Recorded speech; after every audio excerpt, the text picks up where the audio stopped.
धर्म ही है जो हमको मनुष्यत्व से, पशुत्व से मनुष्यत्व के मार्ग पर ले जाता है। नहीं तो हमारा खाना पीना, रहना, संतति को आगे बढ़ाना, ये सब काम तो पशु भी करते हैं। गली के उस कुतिया को आप देखे हो, 10-10 बच्चा पैदा करती है, फिर भी महाराज मस्त रहती है। और हम दो, हमारे दो के चक्कर में महाराज पूरी आनंद भरी जीवन के मटिया पलित कर देते हैं। छोटा सा बालक महाराज 2 बरस का, टेंशन है महाराज, बताओ। फिर वृद्धों की क्या हाल। यहां से जाने के बाद सब अपने मोबाइल उठाएंगे, हाँ बिनड़ी अच्छे से पहुंच गया हूं। आज कथा में महाराज जी ने ये कहा, और जो कहूंगा उसको नहीं सुनाएंगे, जो नहीं कहने वाला पर अगर कहीं कुछ कोट किया होगा उसको जरूर याद कर लेते। फलाने महाराज ऐसे कहे थे। अरे फलाने महाराज ने क्यों कहा था? कैकेयी को जब भरत राम जी को वनवास देना था तो मंथरा ने जाकर बहुत कुछ बातें कही। मंथरा से कैकेयी ने पूछी, मंथरी तू ये सब बातें कहाँ से सीख ली? सौतिया डाक की कथा। बोले देवी मेरा काम ही क्या है, भोजन करना है और अयोध्या के गलियों में घूमते रहना है। सब जगह सत्संग चलता है, किसी के यहाँ ये सुन लिया, किसी के यहाँ वो सुन लिया। मंथरा से कैकेयी कहती क्या सारे कथावाचक ये चुगली ही बातें करते हैं क्या कि तू सीख लिए? बोले नहीं, वो तो बहुत कुछ कहते हैं, लेकिन हम अपने काम की बातें निकाल करके फिर उनकी बातें उनको वापस कर देती है। मंथरा कहती, वाल्मीकि रामायण हम भी वही करते हैं।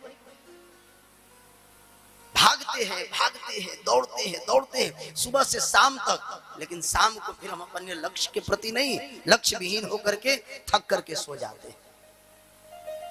क्या ये इसीलिए मनुष्य जीवन मिला है? नहीं बंधु, ये तो मनुष्य जीवन, जिस योनि में आने के लिए, मनुष्य लोक में आने के लिए देवता भी ललायित होते हैं, हम उसी में आने के बाद फिर महाराज अपने आप से अपने पेड़ को, अपने पौधे को बिगाड़ना प्रारंभ। इसीलिए बंधु, इस गया के पावन भूमि पर आप आए हो श्रद्धावंत हो करके। अवसर मिले तो पितरों को याद करो, अवसर मिले तो अपने पूर्वजों को याद करो, और जब अवसर मिले तो फिर बैठ करके ध्यान से कथा सुनो। कथा मस्ती नहीं, मनोरंजन नहीं, अर्थ का व्यापार नहीं, कथा आनंद है, और आनंद ही परमात्मा है, और परमात्मा ही धर्म है, और वह धर्म ही हमें सत्य तक ले जाकर के हमारे जीवन को मुक्त कर देगा। इसलिए बंधुओं,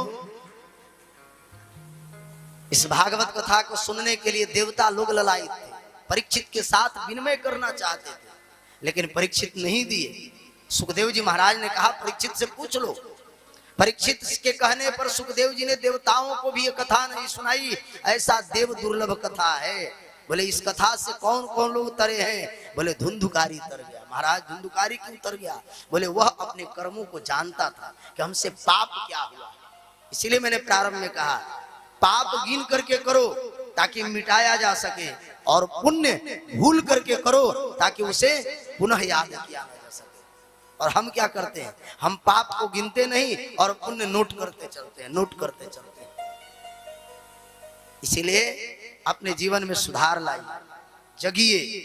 ये कथा जगाने के लिए परीक्षित 24 घंटा जगा 7 दिन तक, तब जाकर के वह धन्योस्मि गृहोत्स्मि से कहा, हे प्रभु आपके अनुग्रह से मैं धन्य हो गया।